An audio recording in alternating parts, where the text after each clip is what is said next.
अनिल जैहिंद जी।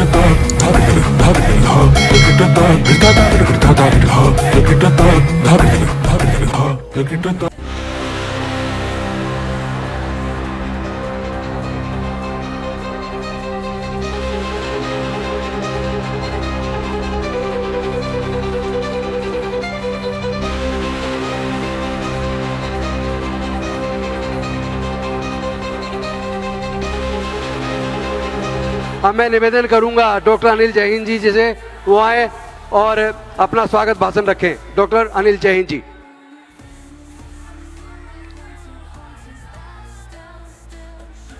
इस देश के दलितों, पिछड़ों, अति पिछड़ों, पसमानदा, अकलियत, आदिवासी और गरीबों के दिलों की धड़कन न्याय योद्धा राहुल गांधी जी, मंचासीन तमाम नेता और मेरे सामने इस सभागार में बिहार के कोने कोने से आए 250 संगठनों से अधिक के सम्मानित सदस्य जो संविधान के लिए, जो सामाजिक न्याय के लिए लड़ते हैं, आप सबको मेरा जय संविधान। साथियों, हमारा देश 15 अगस्त 1947 को आजाद हुआ और जब ये देश आजाद हुआ तो हमारे बड़े नेता महात्मा गांधी, पंडित जवाहरलाल नेहरू, बाबा जगजीवन राम जी, मौलाना आजाद, सरदार पटेल, सब लोग इकट्ठे हुए और सबने मंत्रणा की कि किस तरह से इस देश को बनाया जा सकता है। और सबने कहा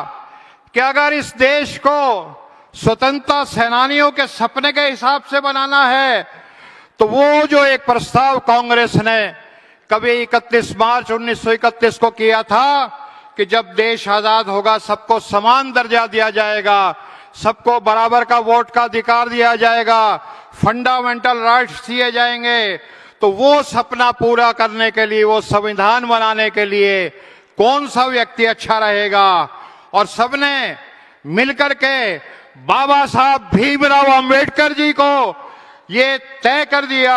कि वो अगर संविधान बनाएंगे तो वो संविधान हमारे देश के लिए सबसे अच्छा होगा। साथियों,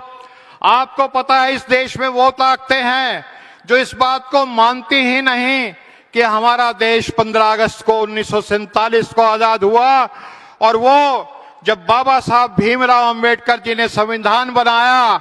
तब भी उस संविधान को उन्होंने नहीं मांगा। ऑर्गेनाइजर जो आरएसएस का एक मुखपत्र है उसमें एडिटोरियल छपा कि ये बाबा साहब ने ये संविधान बनाया है ये मनुस्मृति के खिलाफ है, इसलिए हम इस संविधान को स्वीकार नहीं कर सकते। और वही ताकतें पिछले 75 साल से छिपकली की जैसे कटी पूंछ होती है उस तरह से तड़प रही है कि इस संविधान को बदल दिया जाए। लेकिन पिछले चुनाव में भी उनकी कोशिश थी कि 400 सीटें आ जाएं तो हम ये संविधान बदल दें। लेकिन मैं बधाई देना चाहता हूं इस देश के आप जैसे जो जागरूक हमारे गरीब वर्ग के लोग थे, जो दलित थे, आदिवासी थे, वो एक